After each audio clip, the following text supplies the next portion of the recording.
স্বপনবাবুর সাথে এবং প্রত্যেকের সাথে আমার বেশ আলাপ পরিচয় হয়ে গেছে ভালোভাবেই।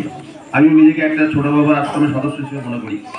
তো যেটা শুনলাম যে প্রতি যে সপ্তাহে রবিবারে যে এখানে একটা স্টুডেন্ট, এটা যে আনন্দ পাঠ শিশু শিক্ষা নিকেতন, যে একটা ভালো একটা যে বাচ্চাদিকে স্কুলে যে পড়াশোনা করানো হয় আর কি ছোটখাটো, তো তাদের যে 4 জন করে যে জন্মদিন পালন করা হয়, সেটা এই ছোট বাবার আশ্রমের প্রত্যেক মেম্বার এবং সদস্যবৃন্দর কাছে তারা যে এত বড় একটা যে উৎসাহ উদ্দীপনা নিয়ে যে এত বড় একটা অনুষ্ঠান করেন, সেটা আমার জানা ছিল না।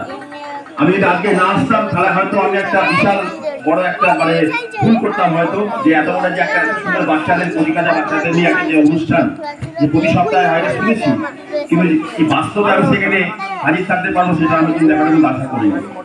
যাক, নিজেকে খুব ভালো লাগছে যে এই ছোট ছোট স্কুলে বাচ্চাদের সাথে একটুখানি সময় দিতে পেরে আমার খুব ভালো লাগছে। Happy birthday to you. আজকে 4 জন হয়েছে, কালকে তোমাদের আবার 4 জন, আবার 4 জন, আবার 4 জন হবে। আমি আশা করবো যে এখানে যে ম্যাডাম এবং টিচাররা আছেন তারা ভালোভাবে গাইড করেন, সুন্দরভাবে পড়াশোনা করেন এবং ভবিষ্যৎ আরো বিশাল তোমার দেশ এবং জাতিকে সামনের দিকে এগিয়ে নিয়ে যাবে।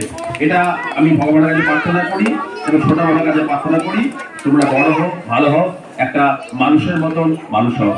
নমস্কার, সবাই ভালো থাকুন, সুস্থ থাকুন।